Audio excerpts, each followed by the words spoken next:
First of all, you might be thinking, big data, small farms, how the two even fit together. So hopefully, part of this presentation is about trying to convince you that there is a rationale for it, but also to explore what's happening and the way big data can be used. So first of all, who am I? So I'm Luke, and my background is as an investor. So I used to work in California, investing money through the Schmidt Family Foundation, which is all about technologies for climate change, of which AgriTech and food tech became a very large part of the portfolio. The Schmidt family, was Eric Schmidt, who was the chairman of Google at that time, so AI and big data was a very big part of what we looked at. Then we spun out into our own entity called AIM Partners, which again, it's all about system change. And then when I moved back to the UK, I now run Farm491, which is the UK's largest AgriTech incubator based at the Royal Agricultural University, and I'm an investment director at AIM Partners. So basically, I sort of spent my career so far always working with startups, but also seeing them grow from that one or two people through to being a $500 million company, which actually is influencing big industry and influencing how agriculture is done. And because we had that global aspect, small farms was a core aspect. So just quickly about Farm491, just so I'll give you a background on what we are. I've said that we are the UK's sort of largest AgriTech incubator. We're structured as a membership organisation, so we have basic startups pay to essentially either receive physical support through office space, but a lot of it's around virtual support. So a lot of strategic support, helping companies understand how they sell to farmers or what the farmers need, helping them think through what the problem's worth solving. A lot of people come to us with tech, but no one actually buys tech. Tech's not a solution itself. People buy products. So how do you actually tell, and people buy from a business, so how do you convert technology into something that solves a problem that people are willing to pay for? And being based in Cirencester, which is in the southwest by some people's views, we are all about small farms. So although we're nationally focused, a lot of people come to us from places like Wales, across the southwest, such as Cornwall. So small farms is always featured. And when we're talking about big data, the conversation tends to skew towards big farms. So it tends to skew to the east of England. It tends to skew towards how can we help solve, large arable, forgetting that actually there's a lot of small farms out there. Part of the rationale of why we exist as well is incorporation of best practice. So this kind of view that innovation, if you incorporate best practice, is the fastest way for big industry and farms to incorporate best practice. So startups themselves are easy to influence, they're easy to get things wrong, whereas big industry can't. So by getting startups in a way that actually incorporates best practice, whether it's working with livestock, whether it's working with low input regenerative farming or something along those lines, industry can then adopt that as a solution. So that's kind of the rationale. And obviously we work with partners. RE we're based at, but also we work with Rothamsted Research as one of our partners. We work with an entity in Manchester and a few other places. And the key part of what we're doing, as I mentioned, is about productization. So it's what parts of best practice do you have to give up to make it work for farmers? So as people mentioned in the past, increasing bottom line is something that's very important. So ultimately, if I have to do that, how do you manage those two parallels? And ultimately, I mentioned investable proposition. So a lot of the conversations that have happened so far have been technologies, and then suddenly somehow you'll start saying to farmers. Now, from my experience, that's not how it happens. To get from a technology to something that's actually workable for farmers takes around 5 years. That gap has to be funded somehow. Technology you mentioned, if it's novel, if it's new, if it's doing something that, especially in the current climate where we're trying to do things which are environmentally sustainable, to use that phrase, or something that empowers farmers, or something that works with traceability and food integrity. These things are very new. Big data is very new. It's always going to be expensive at the start. So people can't just sell expensive tech to farmers. So to subsidize that, how can you create different funding streams or different ways of incorporating that? So that's what we spend most of our time doing. So what is a small farm? This is from a farmer. A large farm is one that's a farm twice the size of mine. And it's a really important point because it's very subjective. So what makes a small farm small? There is actually no standardized, although government DEFRA has one definition, USDA has another definition, the UN has a different definition. Everyone's got a slightly different definition. Sometimes it's based around the size, the acreage, sometimes it's based around the income, sometimes it's based around who's working on it. But I think there are some key aspects that people tend to gravitate towards, which is different to sort of big ag or larger farms. And when I say small, I probably mean small and medium, but it's easier to talk about in terms of small and large. So it is something about being smaller acreage. It may not be that the farm itself is small, and maybe that's a complex farming practice. There may be mixed agriculture, so it's not monoculture. It could be that they've got livestock, it could be that they've got different crops as well. It could be that they're also doing things like agroforestry, so it creates a very complex environment. So if you think about it in different units, it's smaller. There's a concept of value-driven, potentially because a lot of them tend to be family-owned. People talk about sort of values of farming. That means maybe they're not just, although bottom line is very important, they also want to maintain heritage. They want to maintain potentially different practices which help the soil and pieces like that. Generational is sometimes something people talk about. They want to pass on down. And then low income. So again, that's another metric that people use, the fact that the industry tends to be lower income, and therefore it's harder to sell new ideas to than larger farms. So why do we care? So low profit. So low income obviously means often low profits. So what's the issue with that? So that's because there's a lot of pressure then on smaller farms to consolidate, because it's general wisdom that potentially by consolidation you are creating aggregation, getting bigger profits, which then disenfranchises the farmers themselves.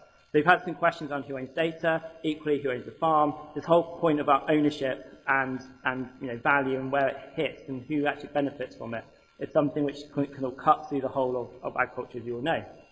Environmental fragility. So there's a different arguments here. So obviously going by consolidation, there's some arguments due to lose environmental sort of resistance and stability.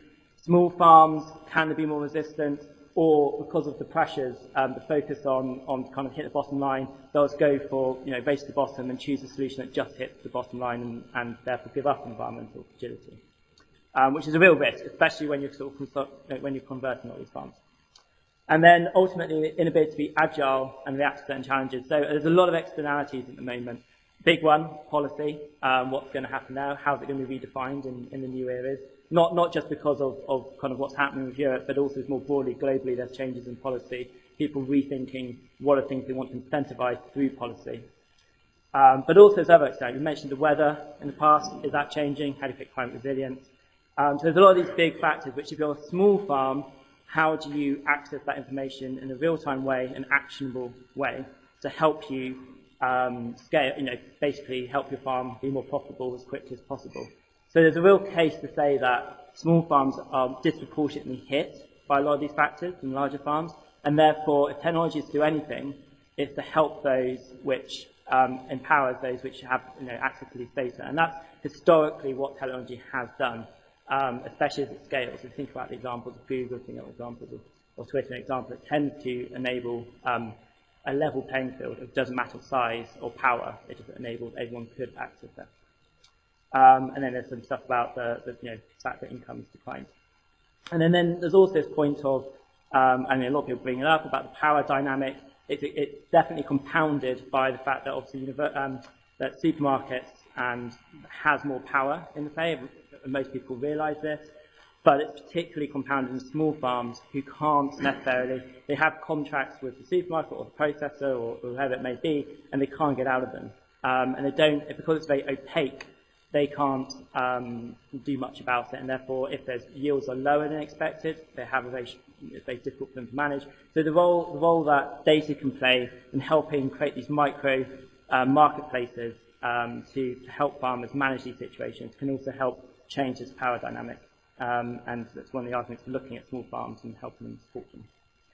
So what is the issue? So US is driving UK AgriTech at the moment. Now, what I mean by that is most investment happening to UK innovation is coming eventually from the US. It may not be at the very early end, where you've got angel investors, where you have startups just starting, their new idea.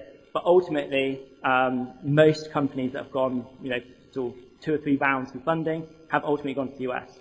And the US has a very different farming system than we do. So that's skewing the strategy behind what technology is trying to do. So technology itself is agnostic, it doesn't care, but obviously business does. And the business then behind it, if they're getting funding mainly from the US, and there's a lot more interest now from China, that potentially changes what the direction is, and therefore it'll be optimized away from maybe what the UK is best at to other solutions. That's kind of something to be aware of. And I've got these 2 stats there. They're heavily skewed So them in their own right is not necessarily that useful, but the ordinal value of them is useful. So the fact that that's 4 times that is a useful metric. And equally, if you look at the largest farms, the largest farm in the US is around 400 times the largest farm in the UK. So that kind of idea gives you, the sense of what's happening. And then equally, when you overlay things like the policy environment and the fact that the way they do farm practices, it does change it.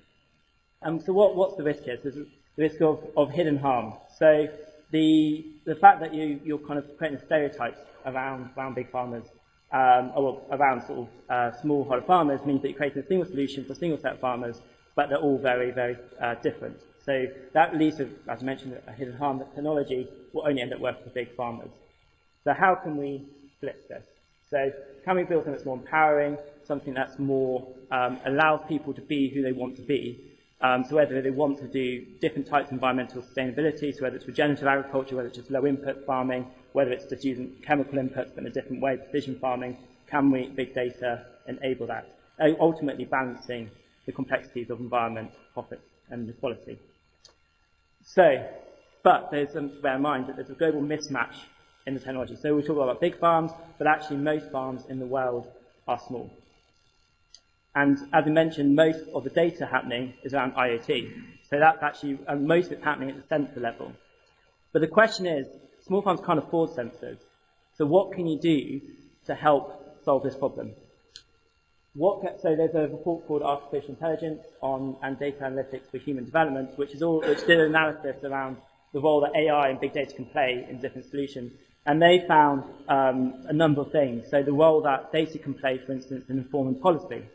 So if you're trying to create a solution that, if DEFRA was to change a policy around subsidising farmers based on environmental metrics, could the big data play a level in enabling that for small farmers?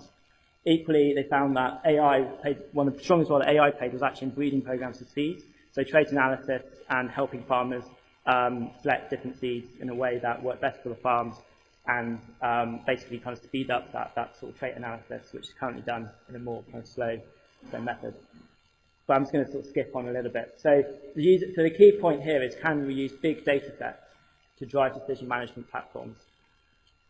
And here's just one quick example before I finish. There's an example of this. So this company, for instance, uses satellite data, captures they ground truthed it using sensor technology, so they did trial sites to work out what it worked. But then what they did is they applied AI and hydraulic information, so they're using all the publicly available data to help people understand the watershed of a farm and farm areas, and help them make decisions around how they could change their agricultural practices to better, work the watershed. And the reason why they're doing that is because they're purposely focused on things like conservation easements, so places where they get paid by improving the landscape, but also then deploying energy solutions, so things like microhydro and other solutions which would help then the land create a revenue stream as well as energy for potentially farmland or whatever they're using.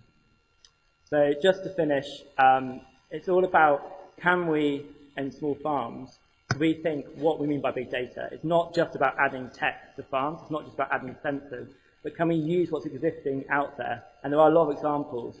Can we use big data, for instance, to drive down the cost? So less is being done on the sensor itself, but more in the cloud. That relies on connectivity.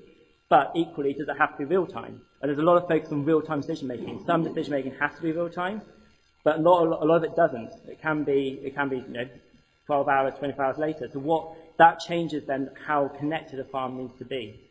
Can we use unorthodox data points? So, there was that map earlier of where the combine harvesters are going around the world.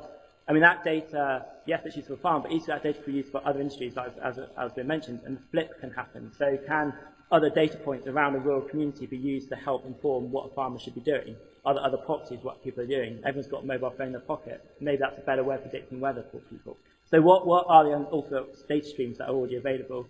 And then ultimately, can we change the way supply chains work, empowering farmers to better sell their produce in different ways to big industry or to food service? So can you sort of think, rather than thinking through a linear food chain, We're already seeing with lots of different novel technologies like vertical farming, alternative meats, etc., that a lot of those food chains are changing. It's becoming less linear, and that will just continue. So how can we create different types of chains, different types of linkages between the different parties within the food chain, which ultimately help farmers sell better and empower them around pricing, empower them around their sort of what they want to do.